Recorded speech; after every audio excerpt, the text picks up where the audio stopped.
previous lecture, we have discussed about deadlock prevention, which was a way to prevent deadlocks before they occur. And we have also seen the ways that we can prevent deadlocks, and we have also seen the disadvantages of those methods. So we saw that in many cases there were disadvantages. Now in this lecture, we are going to talk about deadlock avoidance, which is a way for avoiding deadlocks. And in regards to this, we will be also discussing there were disadvantages. Now in this lecture, we are going to talk about deadlock avoidance, which is a way for avoiding deadlocks. And in regards to this, we will be also discussing about safe state. So this is an important term that is related to deadlock avoidance, and we shall see what it means. In the previous lecture, we have discussed about deadlock prevention, which was a way to prevent deadlocks before they occur.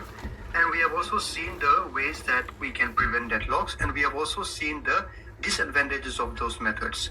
So we saw that in many cases there were disadvantages. Now in this lecture, we are going to talk about deadlock avoidance, which is a way for avoiding deadlocks. And in regards to this, we will be also discussing about safe state. So this is an important term that is related to deadlock avoidance, and we shall see what it means and what is its significance. So first of all, let's see what is deadlock avoidance. So an alternative method for avoiding deadlocks is to require additional information about how resources are to be requested. So when we talked about methods for handling deadlocks, I already gave a brief introduction to deadlock avoidance, and there we said that the operating system should be given some additional information in advance about what are the resources that a process will request during its lifetime. So here let's take an example. In a system with one tape drive and one printer, the system might need to know that process P will request first the tape drive and then the printer before releasing both the resources, whereas process Q will request first the printer and then the tape drive. So in this example, let's say that we have a system where it has one tape drive and one printer. So both of these are resources. And let's say that we are considering two processes here, process P and process Q. Alright, so now let's say that this process P will first request the tape drive and then the printer, and then it will release both the resources. Whereas process Q will first request the printer and then the tape drive. So you see the order. P first needs the tape drive and then the printer. But in case of Q, it first needs the printer and then the tape drive. So if the system can already have this information priorly, then it may be able to avoid deadlocks. Let's see how. With this knowledge of the complete sequence of request and release for each process, the system can decide for each request whether or not the process should wait in order to avoid a possible future deadlock. So here, if the system already knows about the order and the resources that the process will need during its lifetime, then it can decide whether a process should wait or continue in order to avoid a possible deadlock in the future. So here we see that process P will first need the tape drive and process Q will first need the printer. So when process P is using the tape drive, it also needs a printer later on, but at the same time Q is needing the printer. So the system can give the printer to Q. So if the system is having the complete knowledge of the sequence of the request and the release for each processes, then it will be able to avoid deadlocks. So we need to give the system information priorly, like which are the resources that a process will need, what is the order in which the resources will be used, and what is the order in which they will be released. So with this knowledge, the system can avoid deadlocks. So each request requires that in making this decision, the system considers a resource currently available, the resources currently allocated to each processes, and the future request and release for each processes. So the system can plan in advance how to allocate these resources, because it will know the way in which the resources are going to be used by the processes, or the way in which the resources are going to be requested by the processes. So the system has to consider the resources which are currently available, the resources that are currently allocated to each processes, and the future request that a process could make for the resources. So with all this information and knowledge put together, the system will be able to avoid deadlocks. So with regards to this, there is something that we need to study and know about, which is known as the safe state. So let us see what is this safe state and what is its significance in deadlock avoidance.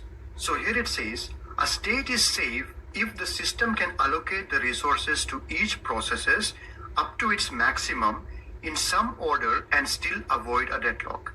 So we say that we are in a safe state, or a system is in a safe state if it is able to allocate the resources to each processes up to its maximum in some particular order and still avoid a deadlock.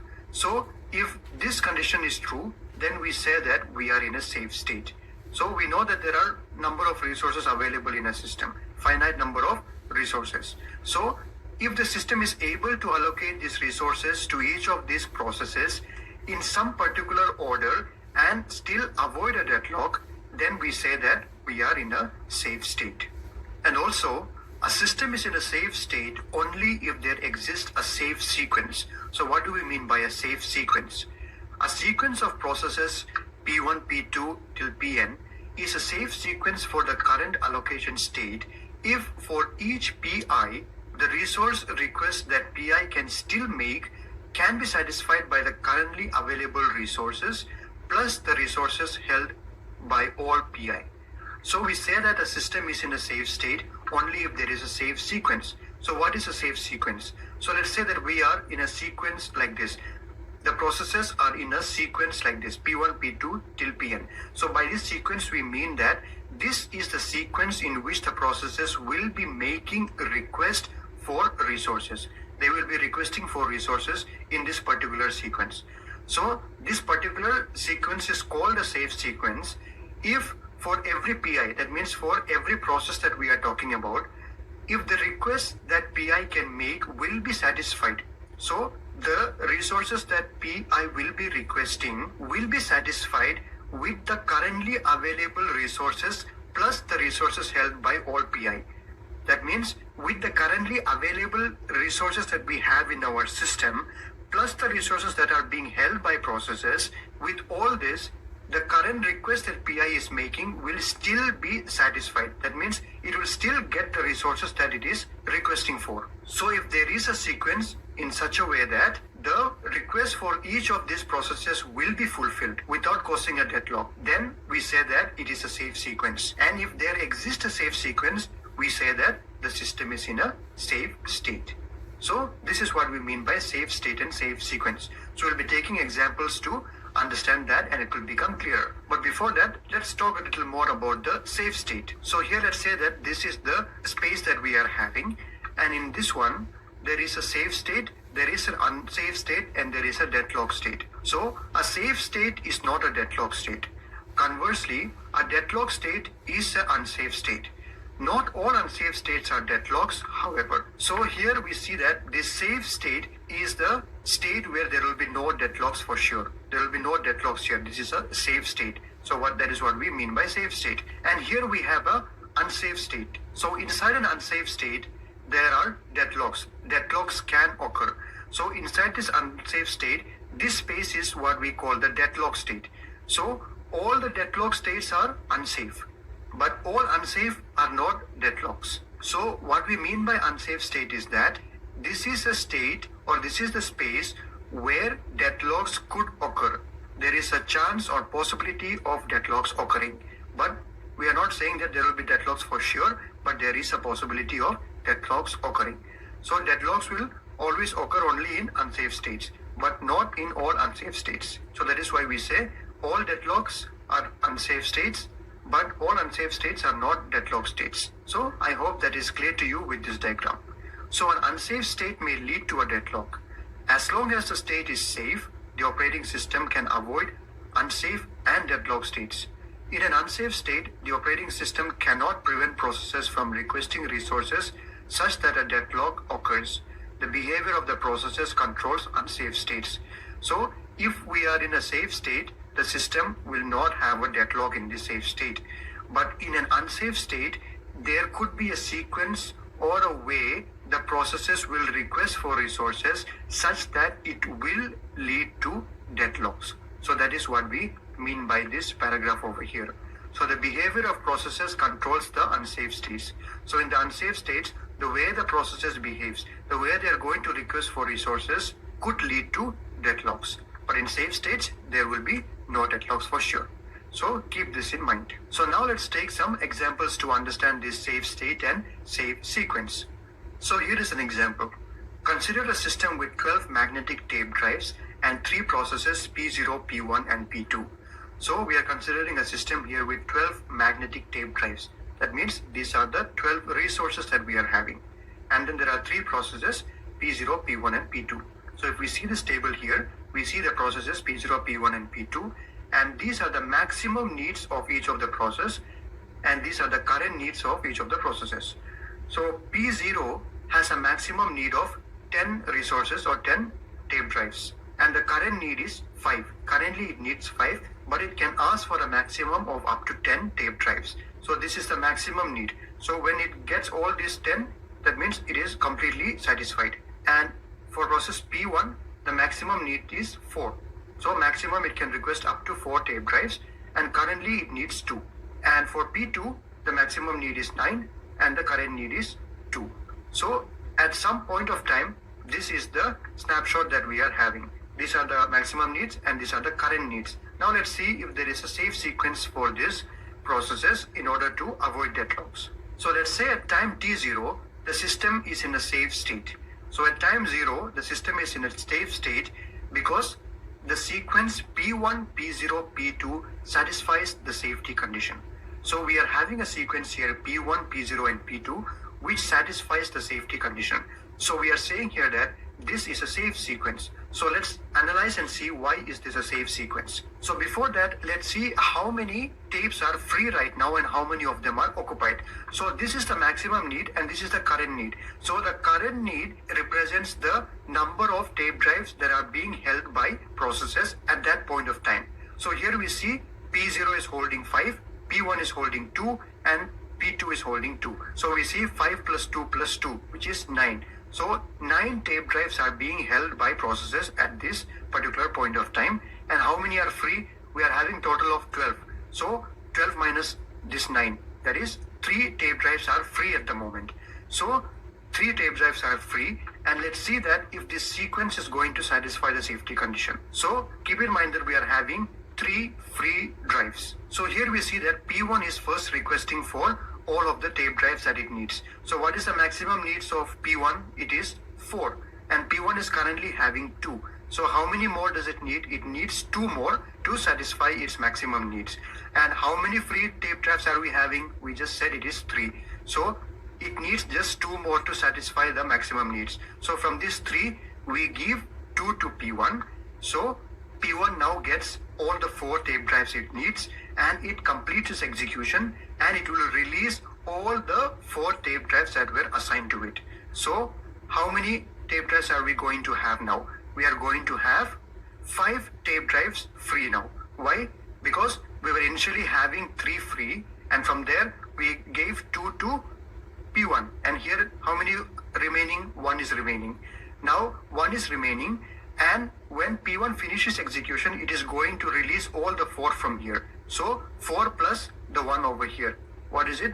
5. So now we are having 5 tape drives that are free. Now let's say that P0 is asking. So if P0 is asking, how many does P0 need? P0 has a maximum need of 10, and it is already having 5.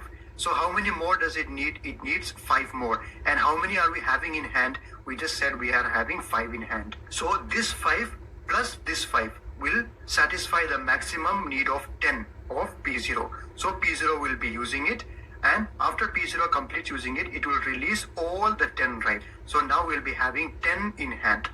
And then let's say P2 is requesting. So if P2 is requesting, how many does P2 need? P2 has a maximum need of 9, and P2 already has 2. So how many more does P2 need? So P2 needs 7 more, because the maximum need is 9, it is having only 2. So excluding this 2, it will need 7 more, but we are already having 10 in hand. So we can assign 7 remaining to P2 in order to satisfy its maximum need of 9. So P2 also will be able to use it and release it. So we see that there are no deadlocks here if the sequence P1, P0 and P2 is followed. So this is a safe sequence which, if followed, will keep us in a safe state. We are not going to end up with any deadlocks. So this sequence satisfies the safety condition. Now let's see if there can be a case where this system could go into an unsafe condition or a deadlock condition. So here there is another scenario. Here it says a system can go from a safe state to an unsafe state. Let's see how. Suppose at time t1, process P2 requests and is allocated one more tape drive. So at this moment, the system is no longer in a safe state. And why is that? Let's see. So it says that at T1, the process P2 is requesting just one more tape drive. Not all, but one more tape drive. So let's see what happens at this scenario. So just like before, these are the current needs, these are the maximum needs. And we know that how many? 5 plus 2 plus 2. 9 are currently in use and 3 magnetic tape drives are free. So from the 3 magnetic tape drives that are free, so let's say that P2 is requesting for just one more and it is granted. So P2 is now given one more and that is granted and P2 is using it. Now how many tape drives do we have in our hand? We have just 2 more. From the 3, we gave 1 to P2 and we are having 2 in hand. Now if we are having just 2 in hand, let's see whose request can be completely fulfilled, whose maximum needs can be met. So we are having just 2 in hand. So let's just analyze here. P0 has a maximum need of 10 and it is having 5. So how many does it need? It needs 5 more, but we have only 2 in hand. So we cannot satisfy P0. What about P1?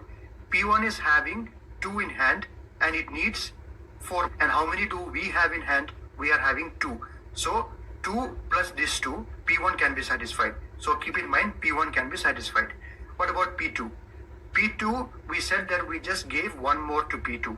So P2 is having 3 in hand now with the one that P2 got here, which we talked about here. So P2 is having 3 in hand and it is needing how many? 9 minus 3, 6. 6 more is needed, but we have only 2 in hand. So we cannot satisfy P2. So the only one that we can satisfy is P1.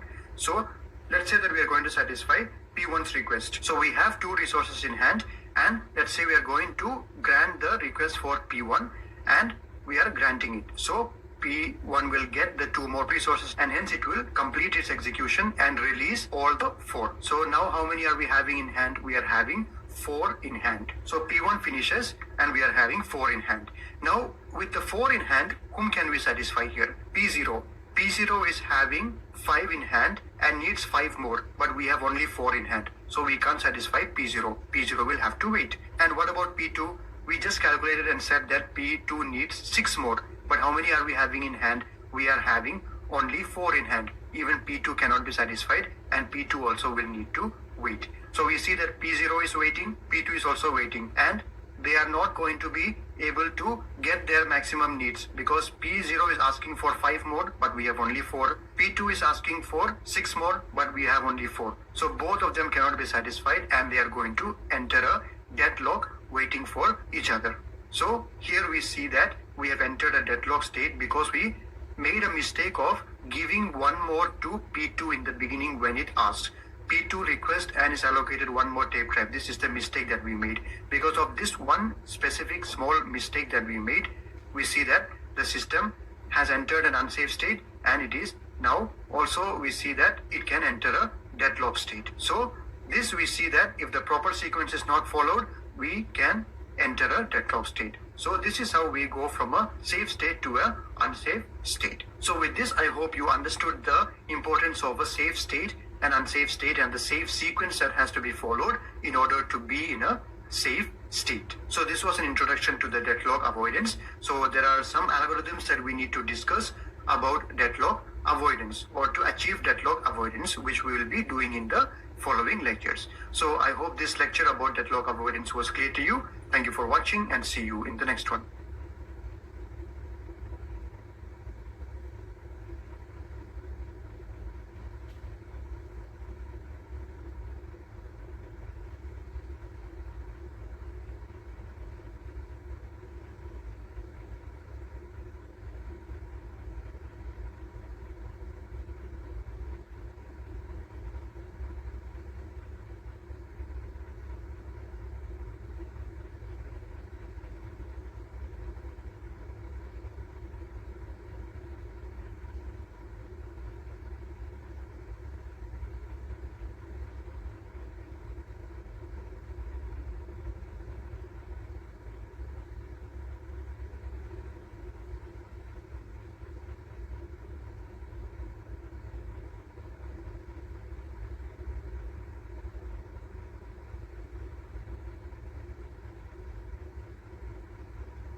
In the previous lecture, as we started studying about deadlock avoidance, we have seen a concept called safe state, which can be used for avoiding deadlocks. So, in this lecture, as we continue to study about deadlock avoidance, we are going to study about another concept known as the resource allocation graph algorithm, which can be used for deadlock avoidance. So let us see what is this resource allocation graph algorithm, and let's see how this can be used for avoiding deadlocks. So if you remember, we have already studied about this concept of a resource allocation graph in one of the previous lectures. So if you have not watched that, I recommend that you first go and watch that lecture and then you continue with this one. But anyway, let's have a quick recap of what the resource allocation graph was. So this was the resource allocation graph that we studied about. So here we had two shapes, mainly the circle and the rectangle, and the circles were used to represent processes and the rectangles were used to represent resources, and the dots inside the rectangles were used to represent the instances of each resources that were available. So this is what a typical resource allocation graph looks like.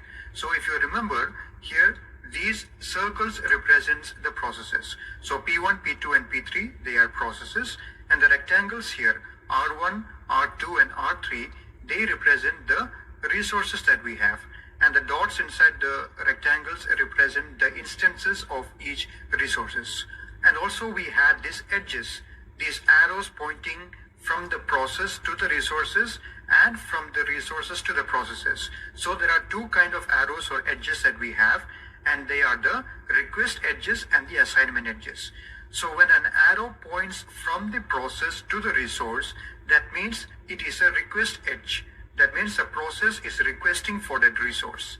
And if there is an arrow pointing from a resource to the process, then that is an assignment edge, which means that that particular resource is assigned to that particular process, or that process is currently holding that resource. So here if you see, this arrow going from P1 to R1 represents that P1 is requesting for the resource R1.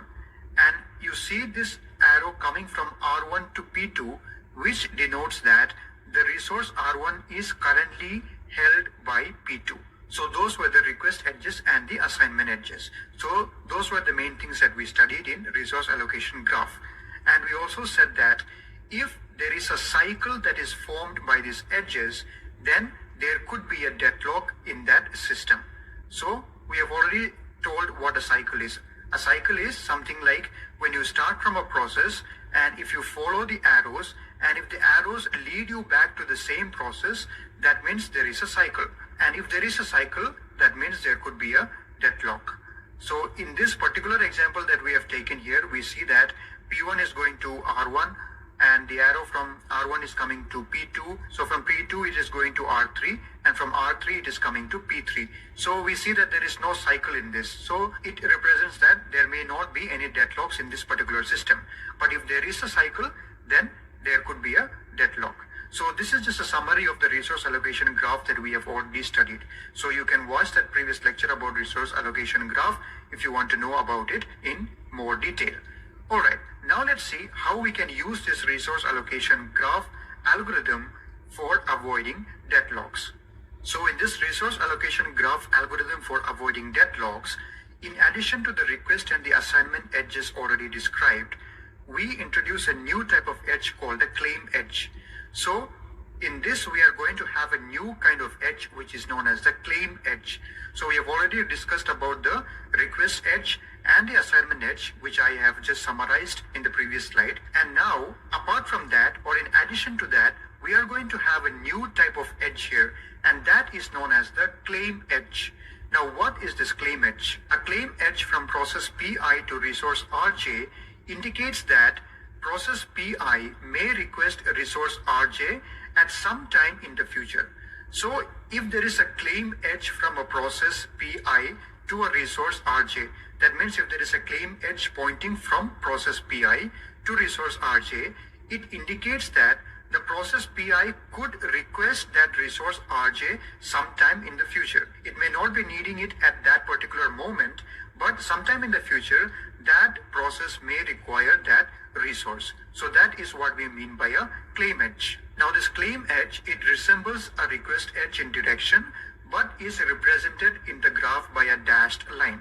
So if you look at this diagram, we see that the claim edge is represented by this dashed line. This dashed or dotted line, it represents the claim edge. So it looks similar like a request edge. So even in request edge, we used to draw the arrow pointing from the process to the resource. So the direction of the arrow is the same, but it will be represented by a dashed line, not a solid line.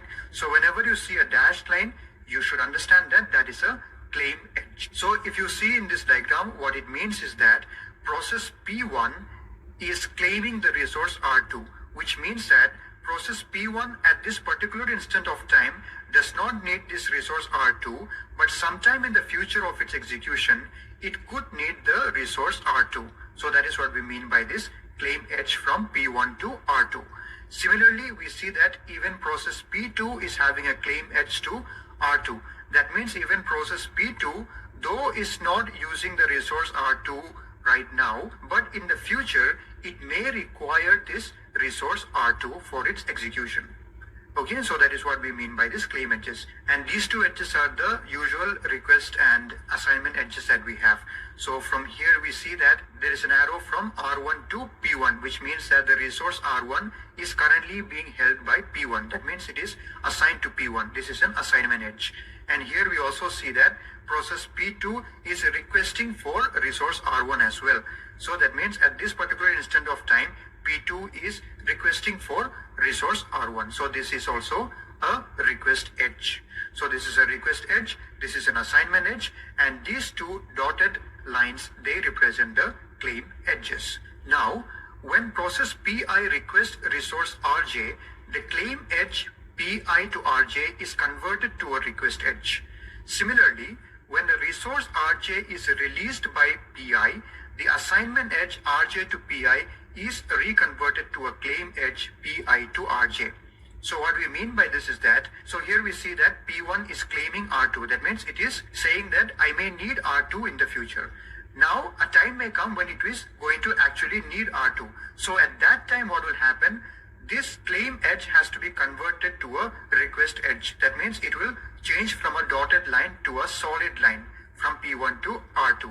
So when the process PI requests resource RJ, the claim edge from P1 to R2 or from PI to RJ is converted to a request edge. So you will convert it to a solid line. And similarly, when a resource RJ is released by PI, the assignment edge RJ to PI is reconverted to a claim edge PI to RJ. So here what we mean is that P1 is claiming R2. So at some point of time, now it wants to use R2. So what will happen? This PI to R2, this claim edge will get converted to a request edge. So it will become a solid line pointing from P1 to R2. Now, let's say that the request is granted. Then what will happen? This edge will change into a assignment edge. So the arrow will point from R2 back to P1, which represents that the resource R2 is currently being assigned or is held by the process P1. It will get converted to an assignment edge. Now, after it finishes using, that means after P1 finishes using the resource R2, then what happens? It will release the resource R2, and then that assignment edge which was there will get converted back to a claim edge. That means it will become same like this again when the process P1 will release the resource R2. So that is what we mean here. So remember that we will be having the claim edge in the beginning, and the claim edge will get converted to a request edge when the process wants to use the resource.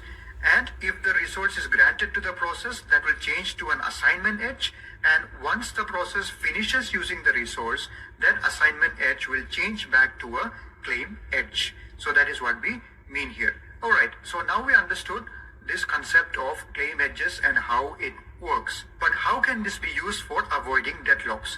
Let's see. So first of all, the resources must be claimed a priori in the system. That is, before process PI starts executing, all its claim edges must already appear in the resource allocation graph. So what we mean by this line is that when we form the resource allocation graph, all the resources that a particular process may want to use in the future should already appear in the resource allocation graph prior to the execution. So it should already be present. So suppose if process P1 made it resource R1, then the claim edge should already be there in the resource allocation graph. And if a process P2 needs resource R2, that claim edge also should already be present. So whichever resources are needed by a process, that should appear as a claim edge even before the execution begins. So only then we'll be able to make use of this resource allocation graph algorithm for avoiding deadlocks. So we should already have that beforehand. Alright. So suppose that a process Pi requests for resource Rj, the request can be granted only if converting the request edge Pi to Rj to an assignment edge Rj to Pi does not result in the formation of a cycle in the resource allocation graph. So when are we going to assign a resource to a particular process? So we already have the claim edges. Now, when any particular process is going to request for a resource, then that request can be granted only if converting that request edge to an assignment edge does not form a cycle in the resource allocation graph. So let's say that process Pi is requesting resource Rj. There is already a claim edge which will already be there beforehand. So now when it is going to request for that resource, that claim edge will change to a request edge. And then that request edge from Pi to Rj will change to an assignment edge. That means it will go from Rj to Pi, which means that the request has been granted and Rj is currently being held by Pi. But when will that happen? We will make sure that it will happen only if that will not form a cycle. So if the request edge, when converted to an assignment edge, only if it does not lead to a cycle in the graph, only then we will allow that allocation to take place. So in that way, we can make sure that we are avoiding the deadlocks. So we note that we check the safety by using a cycle detection algorithm. So we'll take an example and we will understand it better. So like I said, if no cycle exists, then the allocation of the resource will leave the system in a safe state and there will be no deadlocks. But if a cycle is found, then the allocation will put the system in an unsafe state. So in an unsafe state, what can happen? There is a possibility that deadlocks could occur in the unsafe state. So only when there is assurance that there will be no cycle formed, we will be accepting the request and making the assignments. So here let's take an example to understand it further. So this is the same resource allocation graph that I showed you before. So here we have two processes, P1 and P2, and two resources, R1 and R2. And these processes P1 and P2, let's see what are their request edges, assignment edges, and claim edges. So P1 is claiming R2. That means it could need R2 in the future. And P2 is also claiming R2, which means P2 also could need R2 in the future. And R1 is currently being held by P1. There is an assignment edge here. And P2 is requesting for R1. There is a request edge here. Now, let's say that in the course of this execution, P2 now needs to use a resource R2. So it has already claimed for R2, but the time has come now when it actually needs to use R2. So what will happen? This claim edge from P2 to R2 will now change to a request edge. That means this edge from P2 to R2 will now change to a solid line. That means P2 is requesting R2. And let's say that the request is granted. So if the request is granted, what will happen? It will change to an assignment edge. That means R2 will now point to P2, which means that R2 is now currently being held by P2. So this is what it will look like now, this diagram. So the claim edge was changed to request edge. That means it will become a solid line. And if it is granted, then it will become an assignment edge, which is shown here. So now this is an assignment edge. So R2 is now assigned to P2. Now if you look at this resource allocation graph over here, is it forming a cycle or not? Let's see. If we start from P1, P1 is having a claim edge from P1 to R2. And from here there is this edge or arrow going from R2 to P2. And from P2 to R1 also there is an arrow going. And from R1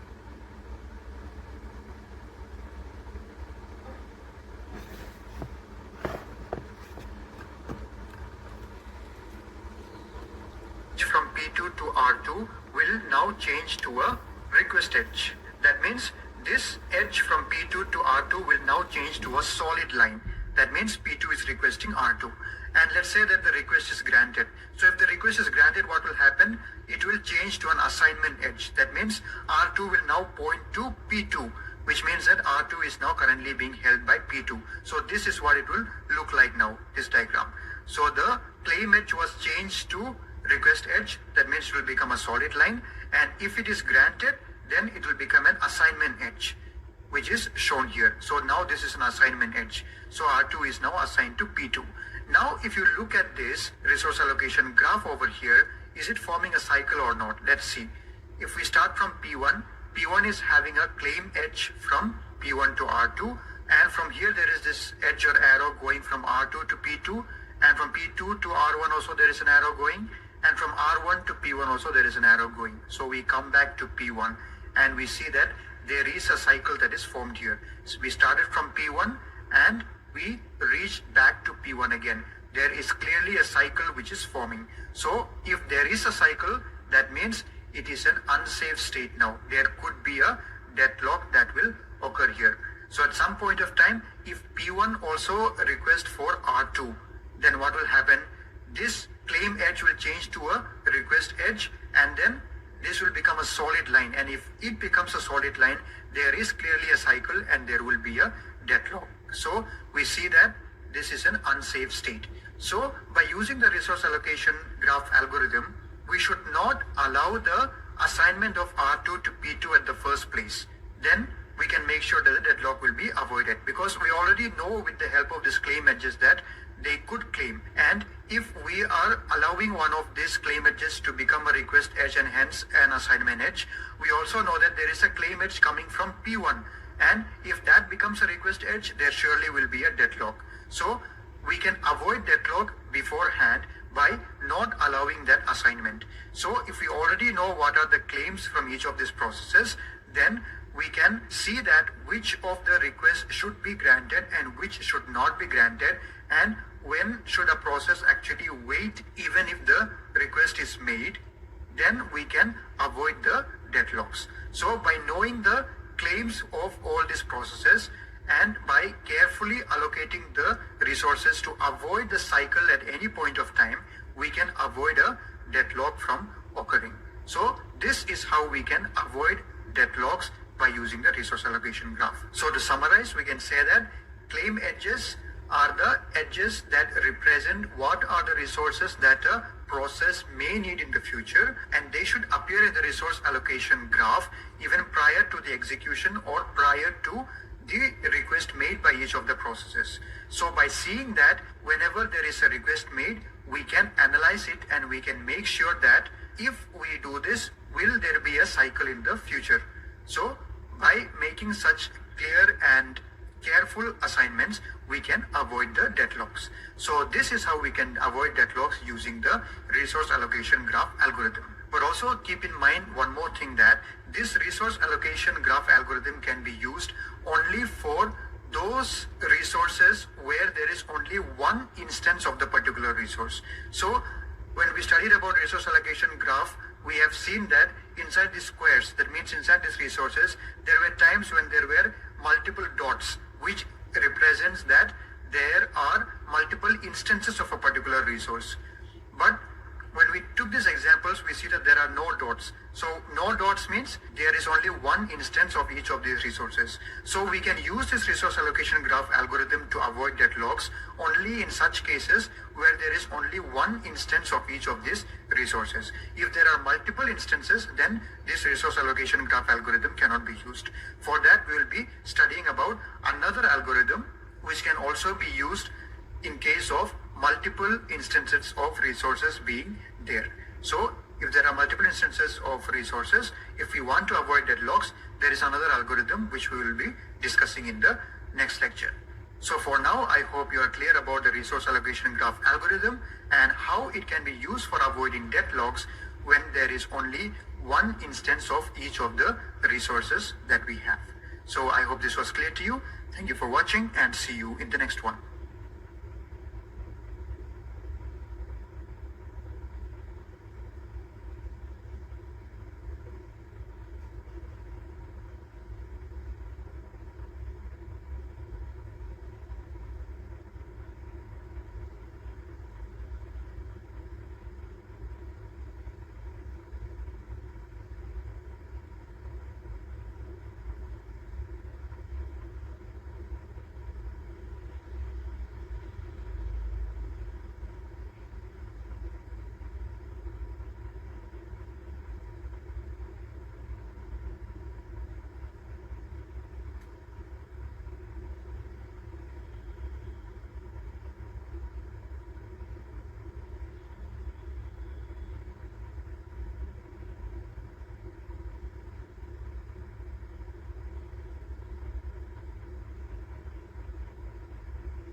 the previous lecture, we have discussed about a deadlock avoidance algorithm known as a resource allocation graph algorithm.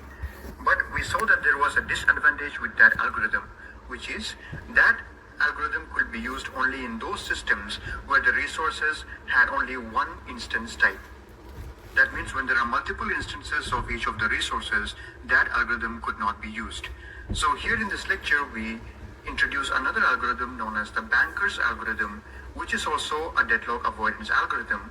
And this is an algorithm that can be used for deadlock avoidance in resource allocation systems with multiple instances of each resource type.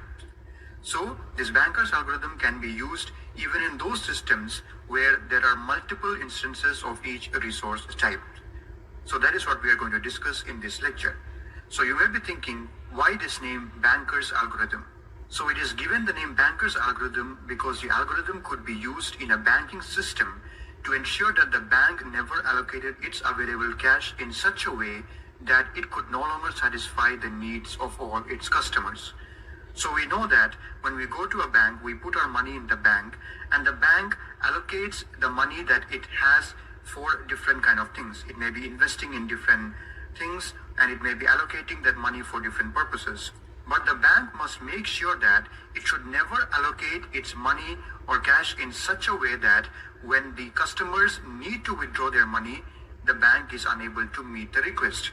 So the bank must make sure that it should allocate its cash in such a way that it should always be able to satisfy the needs of its customers. So this is an algorithm that can be used in a banking system. So the same thing is going to be applied in operating system, where we are not talking about cash, but we are talking about resources.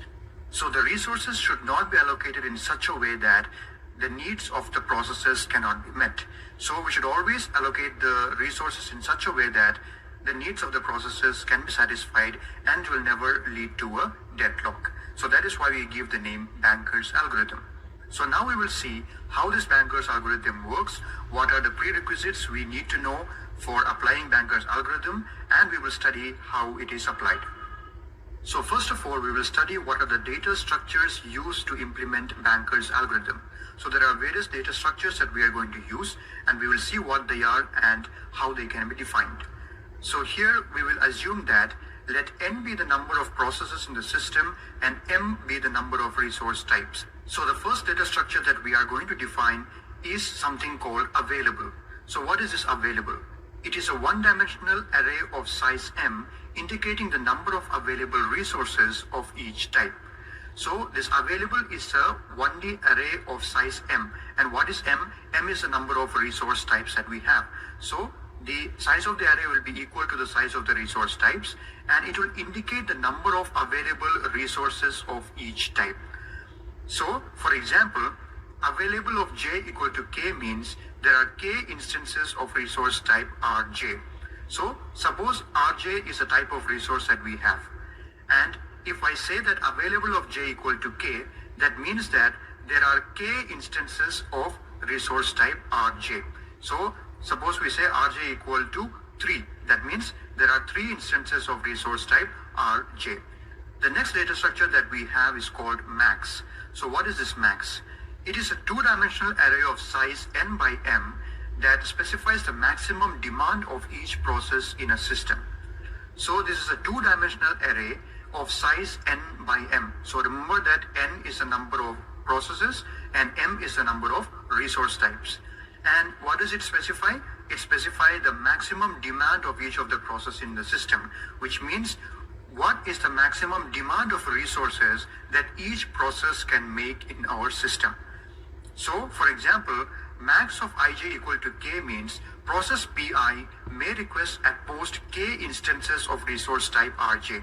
So suppose we have a process called pi and a resource type rj. And if I say max of ij equal to k, or let's take a number, let's say max of ij equal to 3, that means that the process pi can request up to a maximum of 3 resource of the resource type rj. So that is what we mean by max. So from the name itself, it's easy to remember that it is the maximum demand that each process can make for each resource type. So coming to the next data structure, we have something called allocation. Now let's see what this is. It is a two-dimensional array of size n by m that specifies the number of resources of each type currently allocated to each process. So from the name itself, we can easily understand that allocation, what is it? It is a two-dimensional array of the same size like max n by m, and it specifies the number of resource types currently allocated to each processes. So that means at present, how many resources are being held by each of the process. That is what we mean by the allocation. So for example, allocation of ij equal to k means process pi is currently allocated k instances of resource type rj. So again, if pi is a process, rj is a resource, and let's take a number here. Let's say allocation of ij equal to 2. So it means that the process pi is currently holding 2 instances of the resource type rj. So that is what we mean by allocation. So coming to the next and the last data structure that we are going to use, we have something called need. Now what is this? It is a two-dimensional array of size n by m that indicates the remaining resource needs of each processes. So we have already seen what was max and allocation. Max is the maximum need, allocation is what is currently allocated. Now need is the remaining thing. That means what is the remaining number of resources that each process will need in the course of its execution. That is what we mean by need. Again, from the name, it is very easy to understand. So need of ij equal to k means process pi currently needs k instance of resource type rj for its execution. So again, let's take a number here. Need ij equal to 1, suppose. So what does that mean? That means process pi will need one more instance of resource type rj. So that is what we mean here. Now, here we can say that need of ij equal to max of ij minus allocation of ij. So this is also very intuitive and it's easy to understand. The need is equal to the maximum resource types that a process can request in the course of its execution minus the number of resource types that is currently allocated to the process at the current time. So need is the difference between the maximum demand a process can make and the current allocation that it is having. So we specified that this max, allocation and need are two-dimensional arrays, but to simplify, we are just going to use a vector like this, allocation of I. So whenever I say allocation of I, it specifies a resource currently allocated to process pi. And need of I, it will specify the additional resources that process pi may still request to complete its task. So we will not use the two-dimensional notation in order to just make it simple. So we will just use a vector like this to indicate that. Alright, now let's go to the main part, which is the algorithm. So in this banker's algorithm, there are two sub-algorithms that we have. One is the safety algorithm and another one is the resource request algorithm. So first of all, we'll see what is a safety algorithm and then we'll go to the next one. So safety algorithm is something that is used to check the safety of the current state. So we want to find out whether the system is in a safe state or not. And what is a safe state? Safe state indicates that there will be no deadlock. And if it is an unsafe state means there is a possibility of deadlock occurring in that system. So how do we check the safety? Let's see. So the first step, we are going to take two values here, work and finish. So work and finish are two vectors of length m and n respectively. So again, keep in mind that m is the number of resources that we have, n is the number of processes that we have. So work is a vector of length m and finish is a vector of length n. So in the beginning, we are going to initialize this work is equal to available. And we have already discussed what is available. That is the number of instances of the resources that are available. And then finish of I, we are going to initialize it to false for all of the processes that we have. So if we have n processes and we start with initializing from I is equal to 0, 1, 2, 3, 4 up to n minus 1. It is n minus 1 because we are starting it from 0. Okay, so this indicates the processes and then we are initializing finish of I is equal to false. So if finish of I is equal to false, that indicates that the process has not finished execution. And if finish of I is equal to true, that indicates that that particular process has finished the execution. And even this work, you may be thinking, what is the use of this work? So work initially is the number of available resources, and in the course of execution, work is a vector that is used for storing the number of available resources plus the resources that is going to be released by a particular process. So if it is releasing, so the available count should increase. So instead of increasing the available vector itself, we are going to use another value called work, which we will be increasing. So let's go to the next step. So find an I such that both finish of I is equal to false and need of I is less than or equal to work. If no such I exists, go to step 4. So we are going to find an I. That means we are going to find a process. So we know that I is going from 0 to n minus 1. So that means for each of these processes, we are going to check if there is any process where finish of I is equal to false. That means the process has not finished its execution, and need of I is less than or equal to work. And what is need of I? It is the remaining resources that a process will need for the completion of its execution. So if it has not finished its execution, that is finish of I equal to false, and if need of I is less than or equal to work, which means that the need of the current process is less than work. And what is work? Work is equal to available, that is the number of resources that is available. If these two conditions are true, then we will go to step 4. So what is step 4? Step 4 says that if finish of I is equal to true for all of I, then the system is in a safe state. We'll come back to this, but let's say that one of these conditions are not true. Either one of them are not true. Then what will happen? We'll come to the third step. So in third step, what it says, work is equal to work plus allocation of I. So we are assuming that now the process is going to perform and complete its execution. So once it performs and completes its execution, what is the value of work? Work initially was equal to available. Now, after that process finishes its execution, it is going to release all the resources that it was holding. And what is the resources that it was actually holding? It is the allocation, the number of resources allocated to that process. So we are going to increase the work count. Work is now equal to the previous work plus the allocation, that is the resources that were allocated to that process and now released. So now the count of work will increase. And then we are setting finish of I equal to true for that particular process. So that process has finished its execution, and then we are saying go back to step 2. So again we'll go to step 2, and again we are going to check for the next process. So I is going from 0 to n minus 1. So for the next process we are going to check if the finish value is equal to false and the need is less than or equal to work. So we know that what is the value of work? It is the updated value of work here now. So that means that many resources are now available. So if the need of that particular process is less than or equal to the work, then we can grant permission for that process for execution, and it will execute here again. And if it is executing, these values will be changed here again. Now this will keep on happening, and a time will come where no such I exists. That means finish of I equal to false and need of I less than equal to work. This one of these conditions will not be true. So there are two cases here. When can these both conditions fail? So there are two cases. The first case is when finish of I will be equal to true. Then this condition will fail, and then it will come to step 4.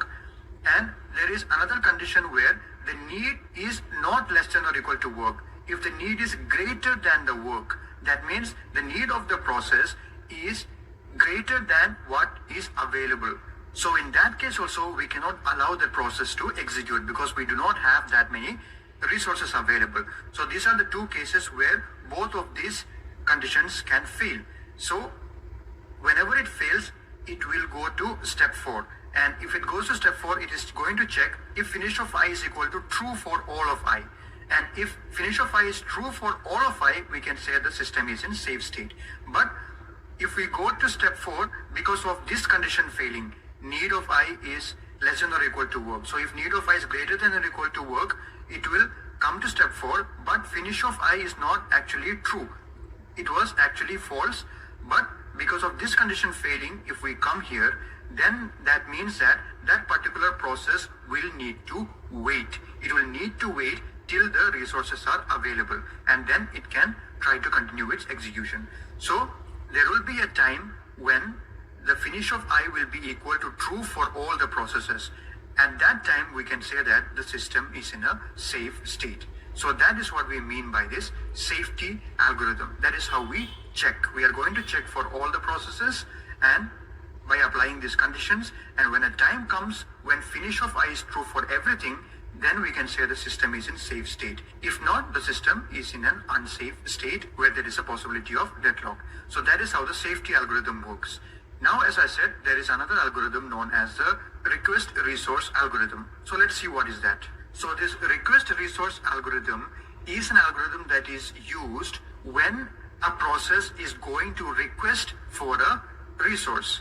So when a request is made for a particular resource by a process, we are going to apply this resource request algorithm, and if everything satisfies, then we are going to again apply the safety algorithm and check that if this request is actually granted, is the system still going to be in a safe state or not? And only if it is going to be in a safe state, then that request will be granted. Alright, so let's see how it works. So the first step in this request resource algorithm is we are going to check a condition that if the request of I is less than or equal to the need of I. So we have to initially check that the request that is being made by the process, is it less than or equal to the need of that process? So we already know that the processes will already claim the needs. The needs will already be mentioned. So we know what is the maximum need that a process has. Now, if the request is actually greater than the need, then we cannot allow this to proceed further.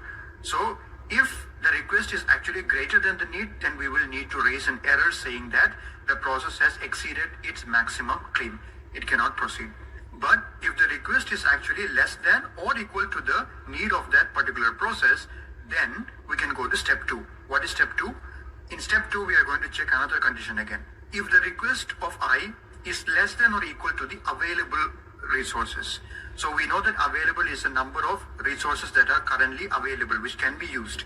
So we have to check if the request made by process I is less than or equal to available, because if the request made by the process I is greater than the available resources, then we cannot grant that request. Again, we have to make PI wait since the resources are not available.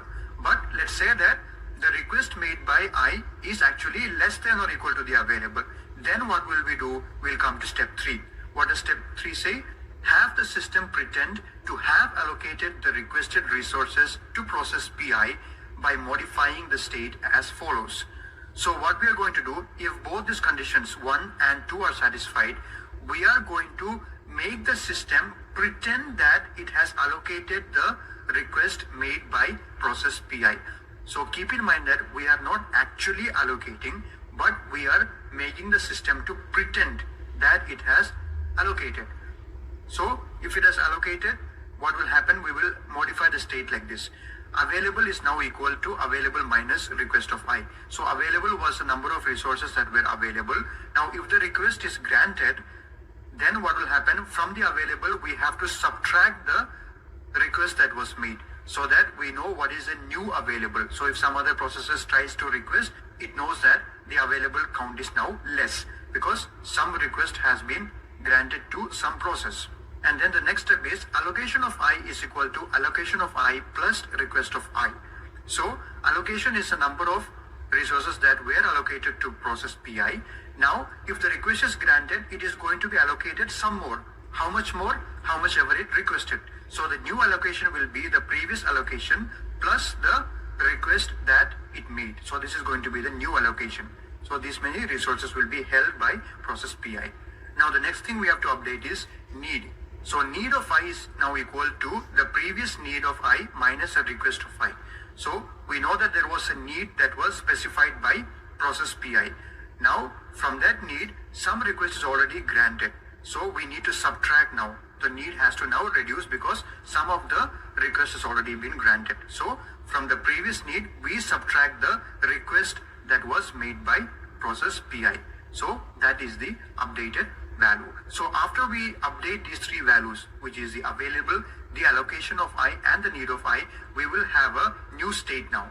Now, that new state, we have to again check using this safety algorithm if that new state is actually safe or not. Now, if the new state that is formed by updating these values are also in a safe state after checking using the safety algorithm, then we can actually grant the request of the process PI which requested for the resources. So as I told you, remember that we did not actually grant the request of process PI. We just pretended that we granted, and we made a temporary state like this, and we will be checking using the safety algorithm, and if it is found to be safe, then we will actually grant the request. But if we check using the safety algorithm and if we found that the temporary state is not safe, then that request made by PI cannot be granted and PI has to wait.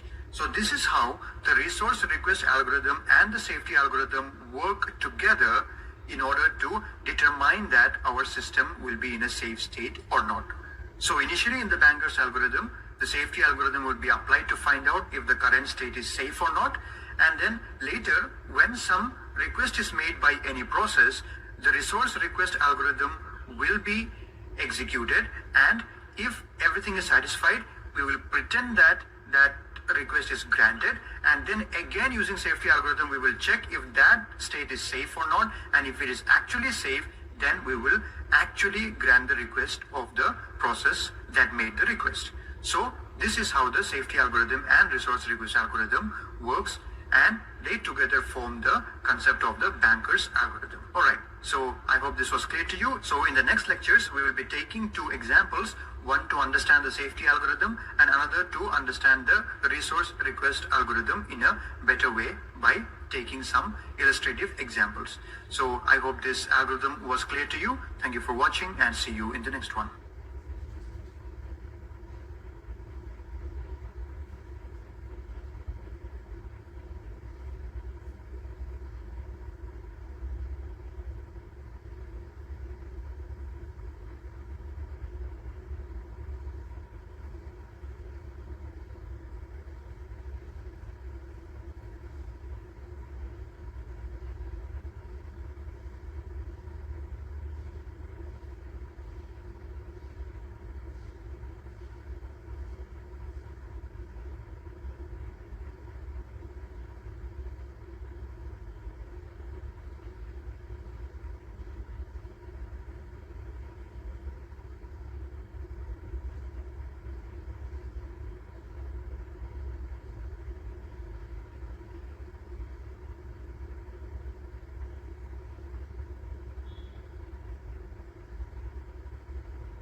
In the previous lecture, we have discussed about the banker's algorithm, and we saw the sub-algorithms within banker's algorithm, which is the safety algorithm and the resource request algorithms.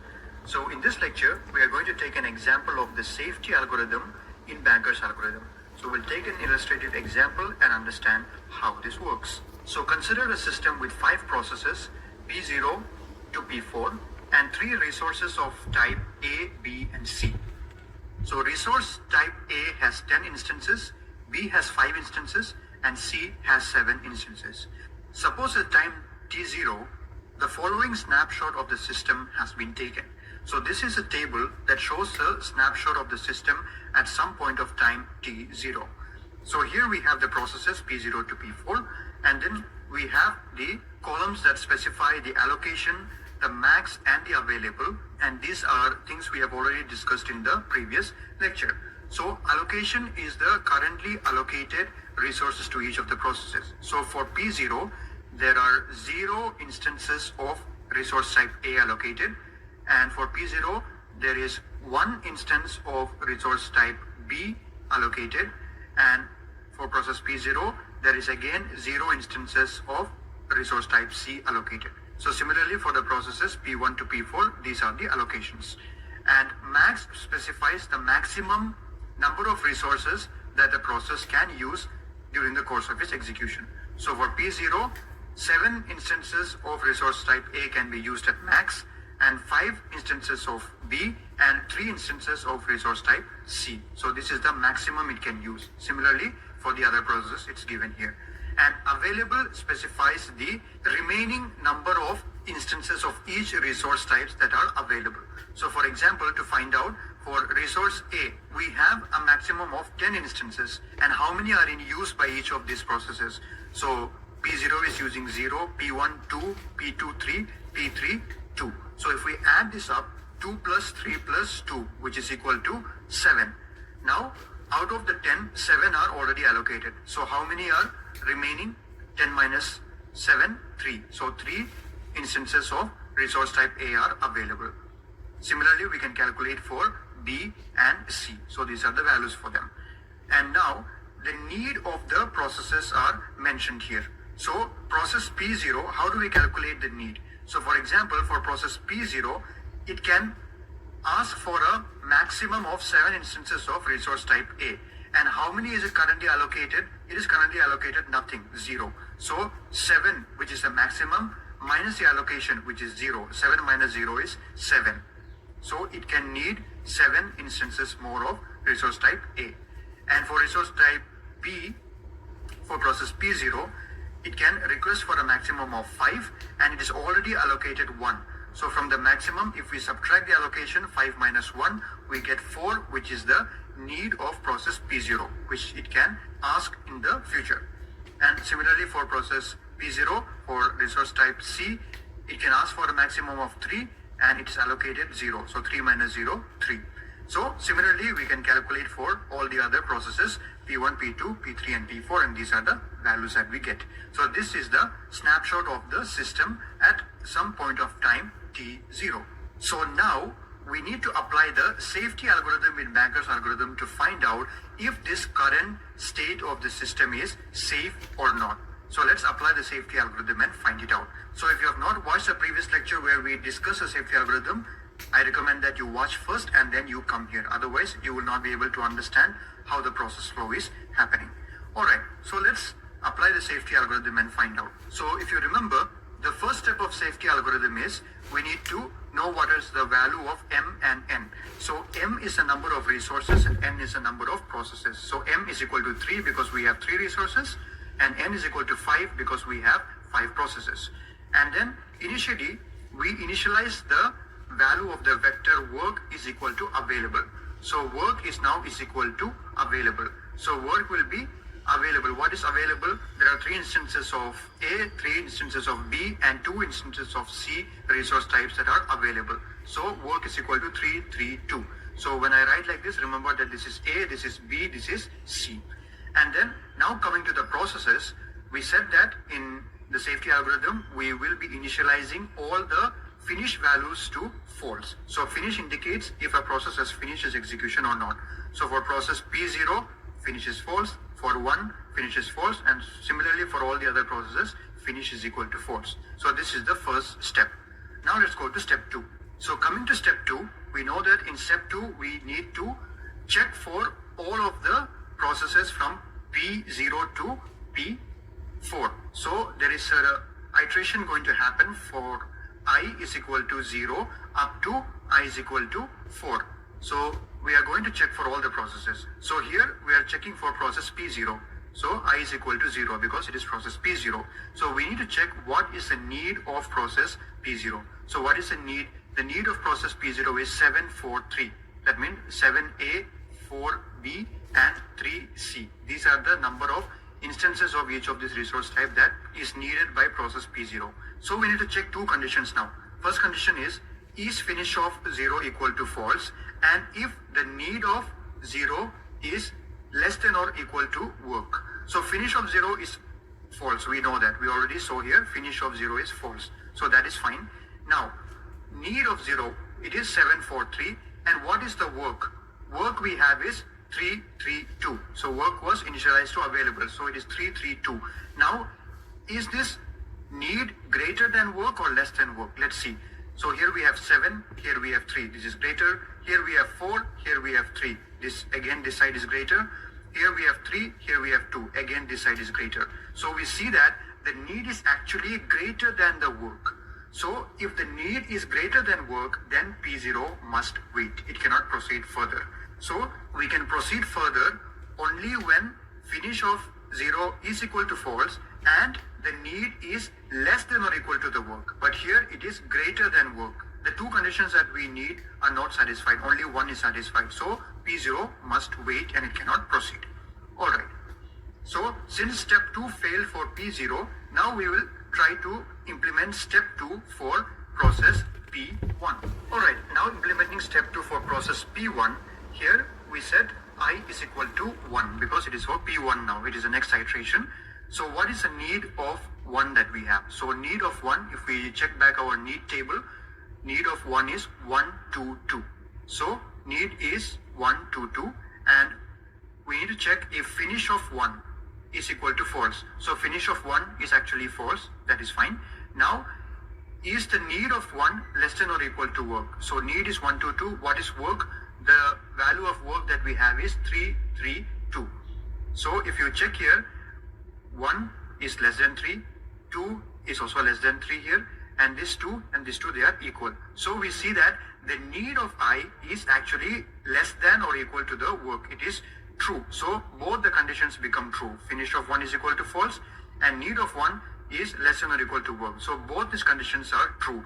So when both the conditions are true, what does it mean? We can keep P1 in the safe sequence. So we are trying to figure out if the system is in a safe state, and if it is in a safe state, what is a safe sequence? So what is a safe sequence? We have already discussed in one of the previous lecture that safe sequence is the sequence in which the processes should request their resources such that it will not lead the system to fall into an unsafe state and hence lead to a deadlock. So that is what we are trying to find out here, the safe sequence, if this complete state is a safe state.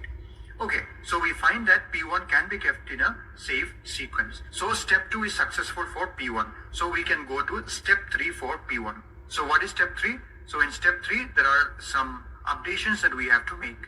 So for work, so work will now be equal to work plus allocation. So work initially was 332, which was equal to the available resources that we have. Now we are assuming that P1 is going to execute and complete its execution. So what will P1 do? It will complete its execution and whatever was allocated to P1 will be released. So that can be added to our work. So whenever I say work, remember that it is something like the available resources that will be there for the other processes. So the initial value of work was 332 plus the allocation of P1. So if we look back at our table, we find that allocation of P1 was 200.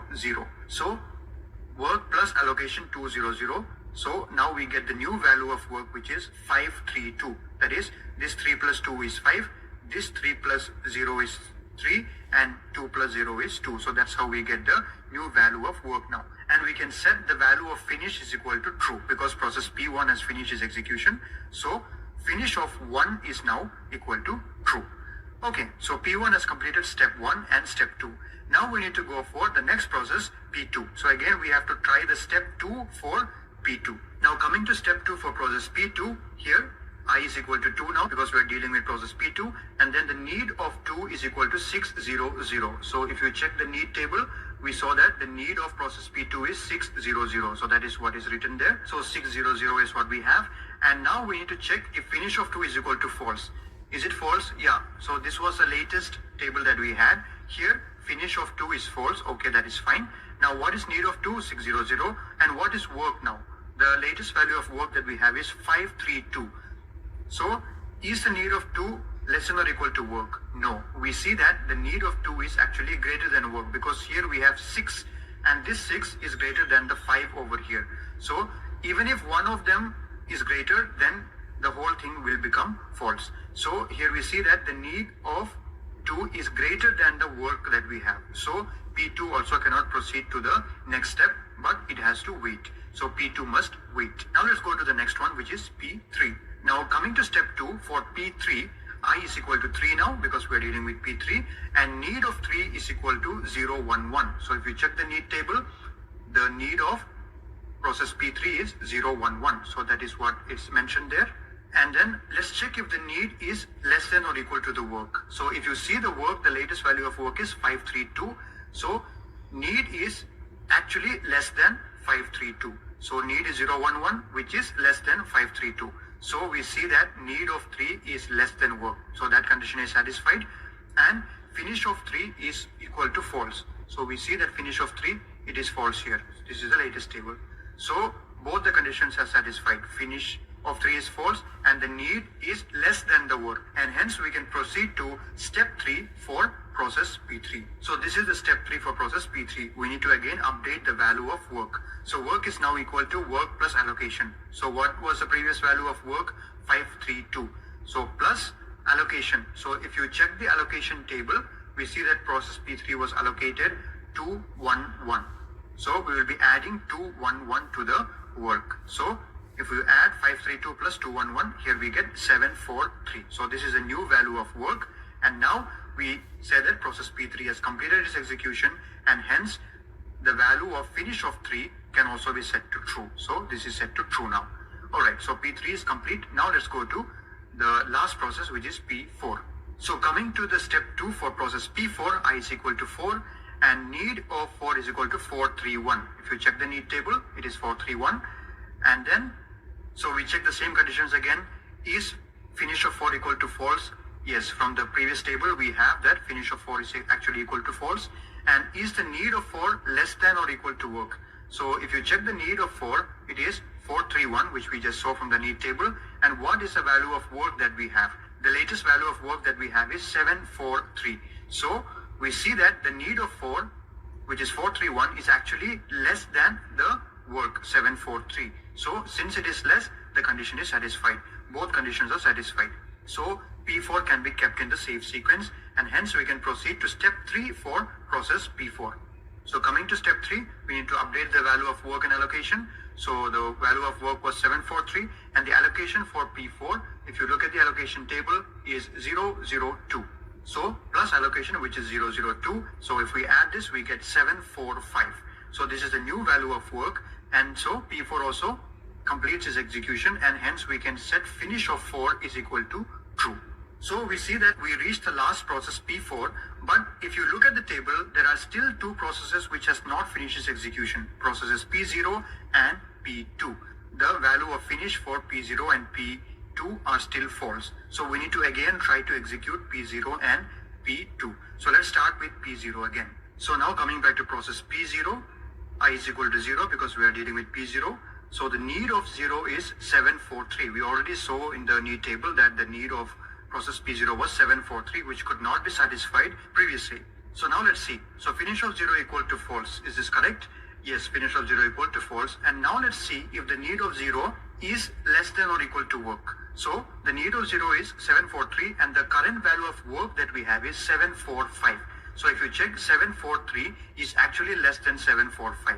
So now we see that the need is less than the work. So P0 can now be kept in safe sequence, and we can allow P0 to perform its execution using the resources. So now we can proceed to step 3 for P0. So if you proceed to step 3 for P0, we have to update work in allocation. So work is equal to 745, which is the latest value of work, plus the allocation. So if you remember the allocation table, the allocation of P0 is 0, 1, 0. Here for P0, allocation is 0, 1, 0.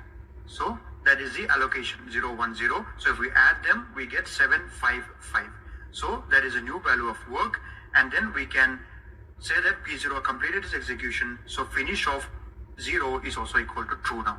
Now if we check this table, we see that there is only one process that has not finished its execution, which is P2, because finish of P2 is false. So let's go back to P2 and see if we can now grant the request for process P2. So if we look at P2, I is equal to 2 because it's P2, and the need of P2 was 600, which could not be granted initially as we didn't have that many resources.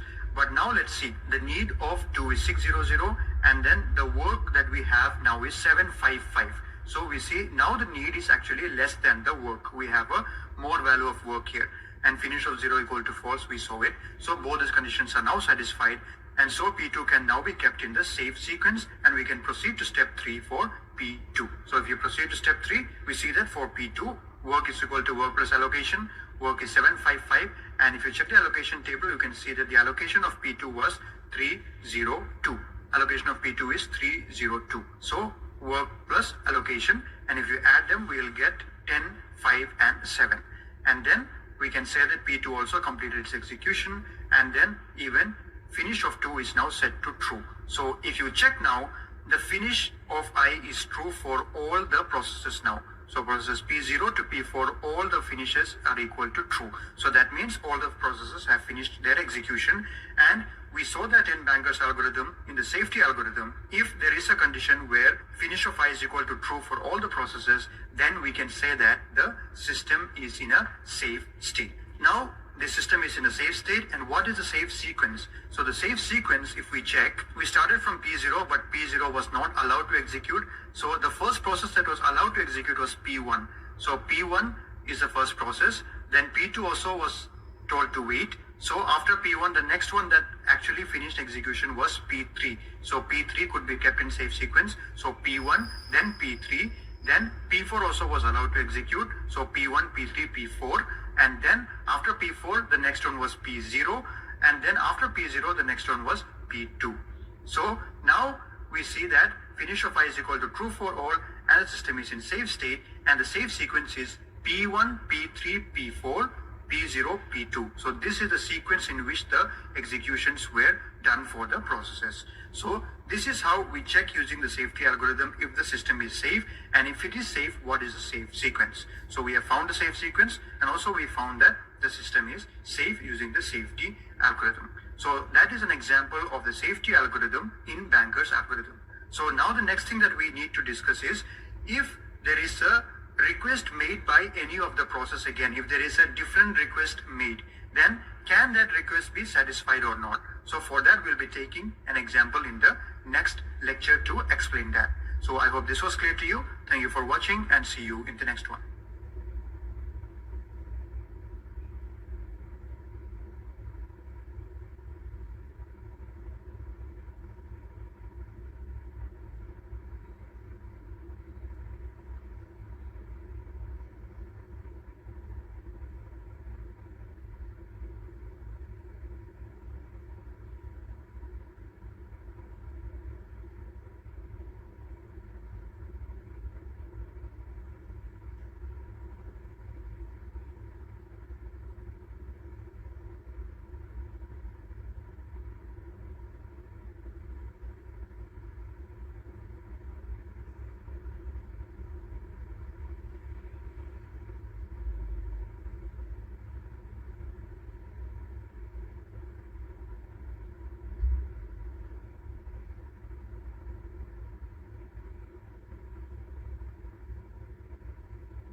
In the previous lecture, we have seen an example of the safety algorithm in Banker's algorithm.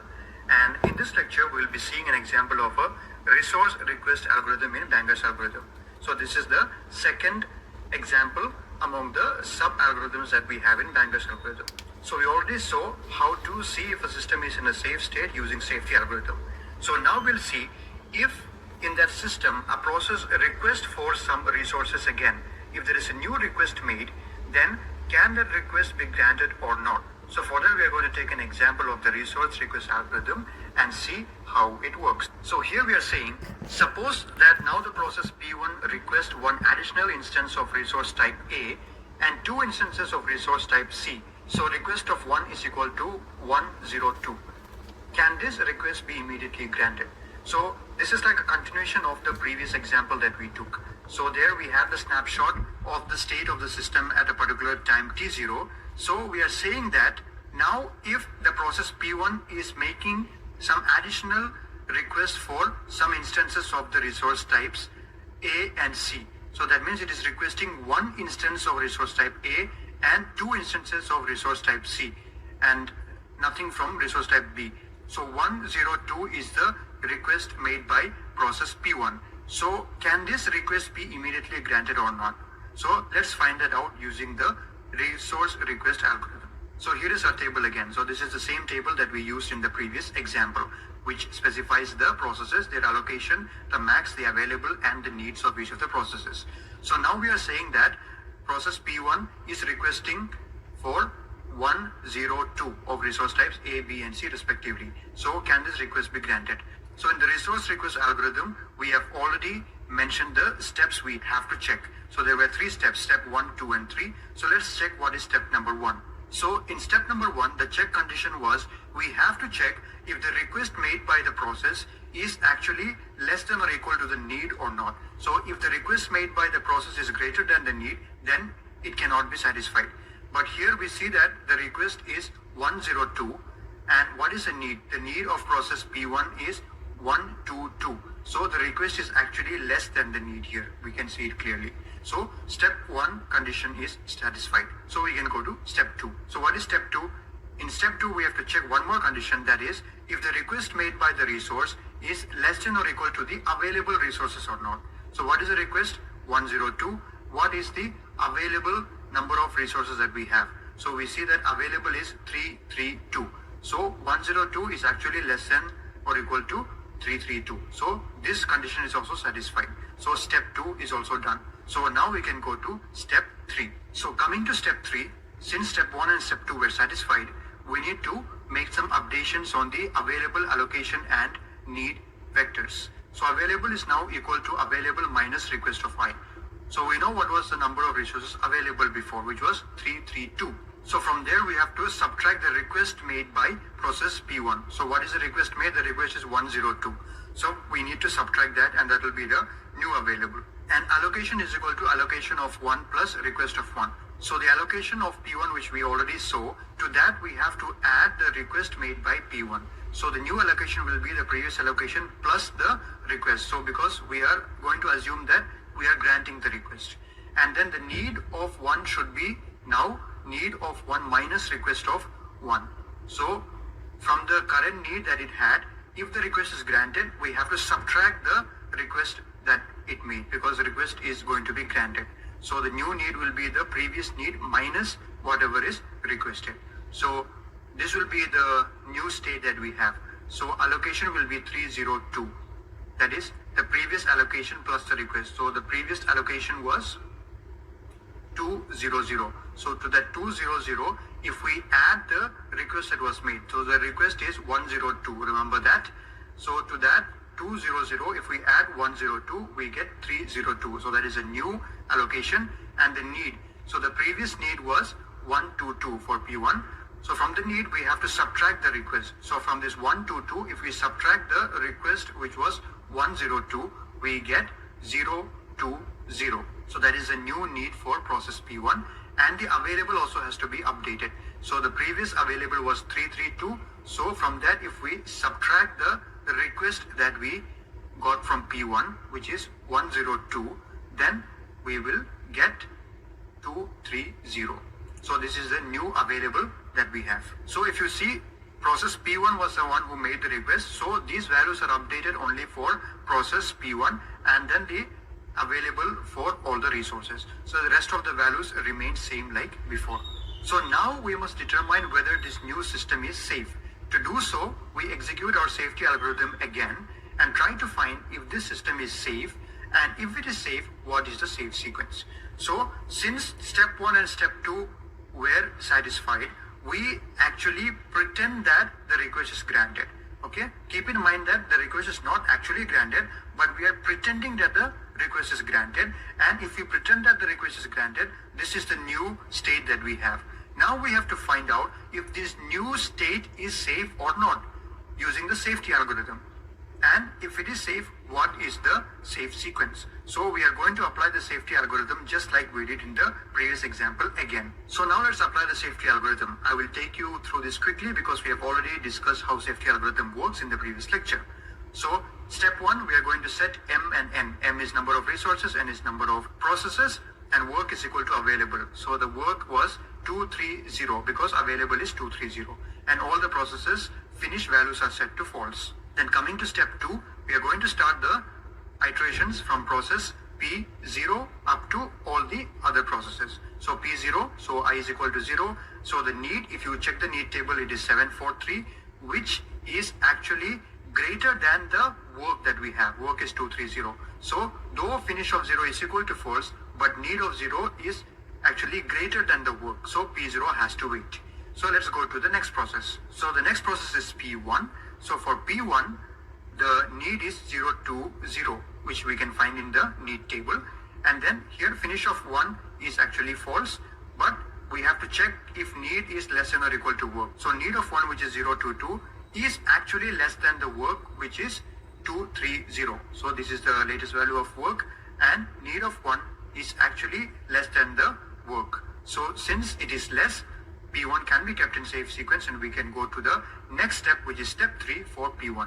So here we do the updations where work is now equal to work plus allocation. Work is 230 plus the allocation. From allocation table, we can see that P1's allocation was 302. So if we add them together, we get 532, which is a new value of work, and P1 has completed this execution. So finish of 1 is equal to true. Now coming to step 2 for process P2. P1 is completed. So coming to P2, the need of P2 is 600. Now is this need less than or equal to the work? Let's check. Need is 600. What is the value of work? It is 532. So we see that the need is actually greater than the work. So P2 also has to wait. Though finish is equal to false, since the need is greater than work, P2 has to wait. So let's go to next process, P3. So now for P3, if we implement step 2, we see that need of P3 is 011, and what is work? 532. Now we see that the need of P3 is actually less than the work. So we see that finish of 3 is equal to false. The condition is satisfied, and need of 3 is also less than the work. So that condition also is satisfied. So P3 can be kept in safe sequence, and we can proceed to step 3 for P3. So proceeding to step 3 for P3, we will update the value of work. Work is equal to work, which is the previous value of work, 532, plus allocation. So from allocation table, we can see that allocation of P3 was 211. So if we add this, we'll get 743, which is a new value of work, and P3 will complete its execution. So the value of finish of 3 will be equal to true. So now we can go to next process, which is P4. So coming to process P4, the need of P4 is 431, and that need is actually less than the work, which is 743. So the condition is satisfied, and finish of 4 is equal to false. So both conditions are satisfied. So P4 can be kept in safe sequence, and we can proceed to step 3 for P4. So coming to step 3 for P4, we update the value of work as work is equal to 743, which is the previous value of work, plus the allocation. From the allocation table, we can see that the value of allocation is 002. So if we add them, we get 745, which is the new value of work now. And P4 will complete its execution. So finish of 4 is equal to true. So though P4 is the last process in our list, but we see that there are 2 processes still whose execution are not complete, P0 and P2. The finish values are still false because their request could not be granted when they asked. So now let's see if we can grant this request now. So starting from P0 again. So P0, again we come and we check that the need of P0 was 743, which could not be granted earlier.